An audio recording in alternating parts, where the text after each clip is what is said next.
আপুনি চাগে দেখিছে যে আপোনাৰ ঘৰত কোনোবা পূৰ্বপুৰুষৰ ফটো ৱালত ওলমাই ৰখা হৈছে, নাইবা আপুনি কাৰোবাৰ ঘৰত গৈছে, তাত আপুনি দেখিছে যে ৱালত ওলমাই ৰাখিছে তেওঁলোকৰ পূৰ্বপুৰুষ কাৰোবাৰ ফটো। কেৱল ফটোৱে নহয়, আপুনি কিছুমান মানুহৰ ঘৰত দেখিবলৈ পাব সেই মৃত ব্যক্তিৰ সৈতে জড়িত কিছুমান সৰু সৰু বস্তু তেওঁৰ স্মৃতি হিচাপে ৰাখি থৈছে। কিন্তু আপুনি কেতিয়াবা ভাবিছেনে যে আপুনি এনেকুৱা কৰিলে সেই মৃত ব্যক্তিৰ বাবে সমস্যাৰ কাৰণ হ'ব পাৰে? হয়, আজি আমি এই ভিডিঅ'টোত জানিব পাৰিম মৃত ব্যক্তিৰ ফটো ঘৰত ৰাখিব লাগে নে নেলাগে। লগতে জানিব পাৰিম মৃত ব্যক্তিৰ ফটো ঘৰৰ কোনটো দিশত ৰাখিব লাগে। প্ৰিয় দৰ্শক, আছামিজ এষ্ট্ৰলজীলৈ আপোনাক স্বাগতম জনাইছোঁ। মই এষ্ট্ৰলজাৰ ধীৰাজ শৰ্মা। ভিডিঅ'টো শ্বেয়াৰ কৰি দিব আৰু কমেণ্টত লিখিব জয় মা লক্ষ্মী। প্ৰিয় দৰ্শক, যদি আপোনাৰ ব্যক্তিগতভাৱে কিবা সমস্যা হৈ আছে, তেনেহ'লে ভিডিঅ'ৰ স্ক্ৰীণত দিয়া নাম্বাৰত আমাৰ সৈতে যোগাযোগ কৰিব। আমি আপোনাৰ সমস্যাসমূহ সমাধান কৰিবলৈ চেষ্টা কৰিম। এতিয়া হওক ভিডিঅ'ৰ পৰৱৰ্তী অংশলৈ যাওঁ। যদি এইটো প্ৰশ্ন উত্থাপন কৰা হয় যে আমি আমাৰ মৃত ব্যক্তিসকলৰ তথা পূৰ্বপুৰুষসকলৰ ফটো ঘৰত ৰাখিব লাগে নে নেলাগে। আমাৰ ধাৰ্মিক গ্ৰন্থ তথা পুৰাণত এনেকুৱা বহুত মতভেদ পোৱা যায়। ক'ৰবাত উল্লেখ কৰা আছে যে আমাৰ পূৰ্বজসকলৰ ফটো আমাৰ ঘৰত ৰাখিব পাৰোঁ। লগতে সেই ফটোবোৰ ঘৰত ৰাখিবলৈ মানাও কৰে। বাস্তৱ ক্ষেত্ৰত ধাৰ্মিক গ্ৰন্থ অনুসৰি পূৰ্বজসকলৰ ফটো ঘৰত লগোৱাৰ ক্ষেত্ৰত এইটো কথাৰ ওপৰত নিৰ্ভৰ কৰে যে সেই পূৰ্বজসকলৰ সৈতে আপোনাৰ সম্পৰ্ক কেনেকুৱা আছিল। উদাহৰণস্বৰূপে, যদি সেই মৃত্যু হোৱা ব্যক্তি আপোনাৰ মাতা পিতা হয়, তেনেহ'লে নিশ্চিত ৰূপত তেওঁলোকৰ সৈতে আপোনাৰ সম্পৰ্ক ভালে আছিল। আৰু এনেকুৱা ক্ষেত্ৰত যদি আপুনি তেওঁলোকক আপোনাৰ সুখ দুখৰ মুহূৰ্তবোৰত মনত পেলাই আছে, তেনেহ'লে এইটো কৰাটো আপোনাৰ বাবে একো বেয়া কথা নহয়। কাৰণ এনেকুৱা কৰাৰ বাবে আপুনি মৃত্যু হোৱাৰ পিছতো তেওঁলোকৰ সৈতে জড়িত হৈ আছে। আৰু আপোনাক এইটো জনাই দিওঁ যে এই পূৰ্বজসকলেই আপোনাক ৰক্ষা কৰি আছে, আপোনাক সহায় কৰে আৰু আপোনাক সকলোবোৰ বিপদ বিঘিনিৰ পৰা সদায় বচাই ৰাখে। আৰু কেতিয়াবা আপোনাক সপোনত সাৱধান হ'বলৈ সংকেতো দিয়ে। লগতে আপোনাৰ সপোনত আহি ভৱিষ্যতে হ'ব লগা কাৰ্যবোৰৰ বিষয়ে অৱগত কৰাই দিয়ে। এইটো কোৱাটো ভুল নহ'ব যে আপোনাৰ পূৰ্বাভাস শক্তিক মজবুত কৰাৰ বাবে আপোনাৰ পূৰ্বজসকলৰে অৰিহণা আছে। যদি আপোনাৰ ক্ষেত্ৰত কিবা বেয়া হ'ব লগা আছে, তেতিয়া পূৰ্বজসকলে আপোনাৰ ভিতৰত এনেকুৱা এটা শক্তি আনি দিয়ে যাৰ দ্বাৰা আপুনি আগতীয়াকৈ যিকোনো বিপদৰ আগজাননী পাব পাৰে।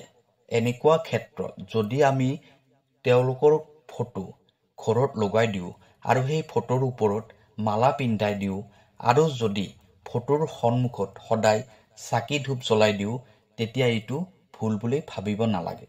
লগতে যদি আপোনাৰ কোনোবা পূৰ্বজ এনেকুৱা আছিল যে তেওঁৰ বিচাৰধাৰা আৰু মাৰ্গদৰ্শনে আপোনাৰ জীৱনত বহুত প্ৰভাৱ পেলাইছিল, এনেকুৱা ক্ষেত্ৰত যদি আপোনাৰ জীৱনত বহুত সমস্যা আহিছে আৰু আপুনি কোনোফালেই ৰাস্তা নেদেখা হৈ গৈছে, এনেকুৱা ক্ষেত্ৰত সেই পূৰ্বজৰ মাৰ্গদৰ্শন আৰু বিচাৰধাৰা আপোনাৰ জীৱনত প্ৰয়োগ কৰি চাব পাৰে।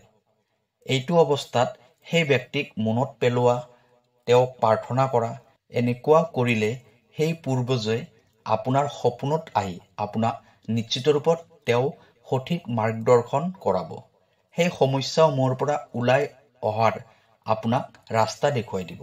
কিন্তু আপুনি যদি সেই পূৰ্বজক এইটো প্ৰাৰ্থনা কৰে যে আমাৰ জীৱনলৈ আপুনি আকৌ এবাৰ ঘূৰি আহক, এনেকুৱা কৰিলে আপোনাৰ ক্ষেত্ৰত বহুত ডাঙৰ সমস্যাৰ সৃষ্টি হ'ব পাৰে। কাৰণ যিবোৰ পূৰ্বজ থাকে তেওঁলোকে সদায় আমাৰ ওপৰত নজৰ দি থাকে। এনেকুৱা ক্ষেত্ৰত আপুনি যদি তেওঁলোকক বাৰে বাৰে কৈ থাকে যে তেওঁলোক আপোনাৰ জীৱনত সন্মিলিত হৈ যাওক, তেওঁলোকে আপোনাৰ জীৱনত হস্তক্ষেপ কৰক, এনেকুৱা কৰিলে সেই পূৰ্বজসকলে আপোনাৰ জীৱনলৈ কিছু অশুভ পৰিণামো লৈ আহিব পাৰে। কাৰণ আপোনাৰ প্ৰত্যেকগৰাকী পূৰ্বজে যে ভাল মনৰ হয় এইটো কিন্তু সম্ভৱ নহয়। কিছু সংখ্যক পূৰ্বজ বেয়া প্ৰবৃত্তিৰো থাকে। জীয়াই থাকোঁতে যেনেকুৱা প্ৰবৃত্তিৰ আছিল, মৃত্যু হোৱাৰ পিছতো কিছু সংখ্যক পূৰ্বজ তেনেকুৱা প্ৰবৃত্তিৰে হৈ থাকে। সেইসকল পূৰ্বজে আপোনাৰ জীৱনত বেয়া প্ৰভাৱ পেলাই থাকিব। কিছু সংখ্যক ধৰ্মযোগীৰ মতে আমাৰ পূৰ্বজ অৰ্থাৎ মৃত পৰিজনৰ ফটো ঘৰত ৰাখিব নালাগে। এনেকুৱা কৰিলে আমি তেওঁলোকৰ সদ্গতিৰ বাবে বাধা দিয়াৰ দৰে হয়। যেতিয়ালৈকে তেওঁ জীৱিত হৈ আছিল তেতিয়ালৈকে তেওঁ আপোনাৰ সৈতে জড়িত হৈ আছিল। কিন্তু মৃত্যুৰ পিছত সেই পূৰ্বজক মনত পেলোৱাৰ বাবে এই পৃথিৱী তথা ইয়াৰ সৈতে জড়িত মায়া মোহ তেওঁ ত্যাগ কৰিব নোৱাৰে। আৰু এনেকুৱা ক্ষেত্ৰত যি সময়ত তেওঁ মৃত্যুৰ পিছত মৃত্যুৰ মাৰ্গত আগুৱাই যাব লাগিছিল, সেই সময়ত তেওঁ মায়া মোহৰ বাবে সেই ঠাইতে ৰৈ যায় আৰু আগলৈ তেওঁৰ যিটো যাত্ৰা হ'ব লাগিছিল সেইটো তাতে স্তব্ধ হৈ যায়। সেইবাবে আপুনি এইটো বুজি পোৱাটো আৱশ্যক হয় যে সকলো সময়তে সেই মৃত ব্যক্তিক মনত পেলাই থাকিলে সেই মৃত ব্যক্তিৰ আত্মাই শান্তি নাপায়, সদায় অশান্তি পাই থাকে।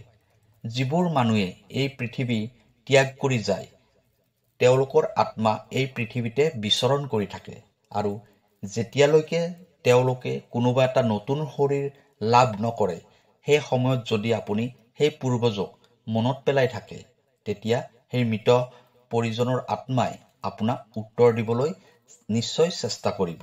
কিন্তু তেওঁৰ ওচৰত কোনো শৰীৰ নাথাকে, সেইবাবে সেই আত্মাই আপোনাৰ ওচৰলৈ আহিব নোৱাৰে। ফলত সেই আত্মাটোৱে বহুত কষ্ট অনুভৱ কৰে আৰু এই পৃথিৱীতে ইফালে ইফালে ঘূৰি থাকে আৰু তেওঁ শান্তি নাপায়।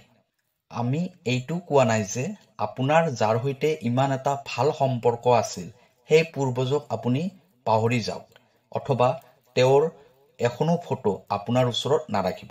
বৰং আপোনাক কিছুমান এনেকুৱা উপায় কোৱা হ'ব যাৰ মাধ্যমত আপুনি আপোনাৰ পূৰ্বজসকলৰ একো লোকচান নকৰাকৈ তেওঁলোকৰ ফটো আপুনি আপোনাৰ ঘৰত ৰাখিব পাৰিব।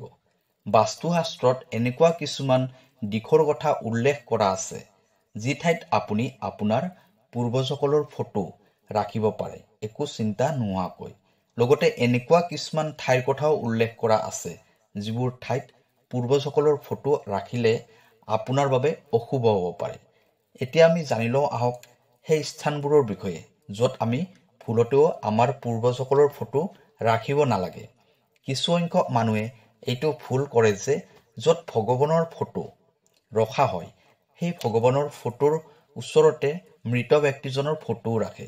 কিন্তু বাস্তুশাস্ত্ৰ অনুসৰি ভুলতেও পূৰ্বজসকলৰ ফটো ঘৰৰ মন্দিৰত ৰাখিব নালাগে। ইয়াৰ ফলত আপোনাৰ জীৱনলৈ দুখ আৰু দুৰ্ভাগ্য নিমন্ত্ৰণ কৰাৰ দৰে হয়। সেইবাবে ভগৱানৰ সৈতে মৃত ব্যক্তিৰ পূজা কেতিয়াও কৰিব নালাগে। এনেকুৱা কৰিলে ভগৱানক অপমান কৰাৰ দৰে হয়। মৃত ব্যক্তিৰ ফটো ঘৰৰ মধ্যভাগত ৰাখিব নালাগে। ইয়াৰ ফলত সমাজত আপোনাৰ মান সন্মান হানি হ'ব পাৰে। ইয়াৰ উপৰিও পূৰ্বজসকলৰ ফটো ঘৰৰ সেই ঠাইত ৰাখিব নালাগে য'ত অহা যোৱা কৰোঁতে যি ঠাইত আপোনাৰ চকু পৰে।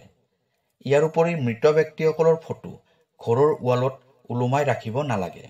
এতিয়া জানি লওঁ আহক পূৰ্বজসকলৰ ফটো ঘৰৰ কোনটো দিশত ৰাখিব লাগে আৰু এইটো দিশত ৰাখিলে আপোনাৰ ঘৰলৈ সুখ সমৃদ্ধিৰ আগমন হ'ব। পূৰ্বজসকলৰ ফটো তথা ঘৰৰ মৃত ব্যক্তিৰ ফটো সদায় ঘৰৰ দক্ষিণ দিশত ৰাখিব লাগে। এইটোৱে আটাইতকৈ উপযুক্ত ঠাই হয়। দক্ষিণ দিশৰ ফালে পিঠি থাকিব আৰু উত্তৰ ফালে মুখ কৰি থাকিব। আৰু মনত ৰাখিব ঘৰৰ পূৰ্বজসকলৰ ফটো কেৱল আপুনি চোৱাৰ বাবেহে হয়, আনে চোৱাৰ বাবে নহয়। পূৰ্বজৰ সেই ঠাইতে ৰাখিব ফটো য'ত ঘৰলৈ অহা আলহীৰ চকু নপৰে। প্ৰিয় দৰ্শক, ভিডিঅ'টো কেনেকুৱা লাগিলে জনাব। কাইলৈ আকৌ লগ পাম অন্য এটা ভিডিঅ'ত। ধন্যবাদ।